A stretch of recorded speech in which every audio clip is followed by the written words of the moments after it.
અમરેલી પંથકમાં પણ વરસાદ વરસ્યો હતો। લાંબા વિરામ બાદ અમરેલી જિલ્લામાં મેઘ સવારી આવી પહોંચી હતી। સાવરકુંડલા અને આસપાસના વિસ્તારમાં મેઘરાજા ધમાકેદાર વરસ્યા હતા।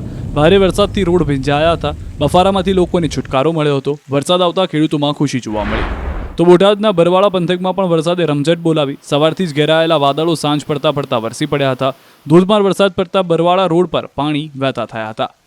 શહેરના ખારા વિસ્તાર, ધોલેરિયાપરા, કેશવનગર, કુંડળ દરવાજા, ખોડિયારનગર સહિતના વિસ્તારમાં ધોધમાર વરસાદ પડ્યો। બીજી તરફ રૂજીદ, વહિયા, કુંડળ, કાપડિયાળી, ખમીદાણા, રામપરા સહિતના ગામોમાં વરસાદ પડ્યો।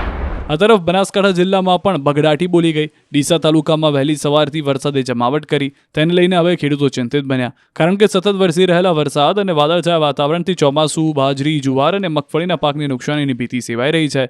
તો ભારે બફારાથી વિસ્તારમાં ઠંડક પ્રસરી છે। વલસાડ જિલ્લામાં ફરી એક વખત વરસાદનો રાઉન્ડ શરૂ થયો। સવારથી જિલ્લામાં વરસાદી માહોલ છવાયો। બપોર સુધી જિલ્લામાં વાદળછાયા વાતાવરણ વચ્ચે છૂટો છવાયો વરસાદ વરસ્યો। બપોર બાદ વાપી અને આસપાસના વિસ્તારમાં થોડા સમય સુધી વરસાદ થયો હતો। આથી વાપીના રસ્તાઓ પાણી થઈ ગયા। છેલ્લા એક અઠવાડિયાથી વલસાડ જિલ્લામાં મેઘરાજાએ વિરામ લીધો હતો। વરસી રહેલો વરસાદ ખેતીના પાકને અનુકૂળ હોવાથી ખેડૂતોમાં ખુશી છે। QR કોડ સ્કેન કરો અને ડાઉનલોડ કરો ન્યૂઝ 18 એપ। મેળવો ગુજરાત અને દેશ દુનિયાની પળે પળની અપડેટ્સ।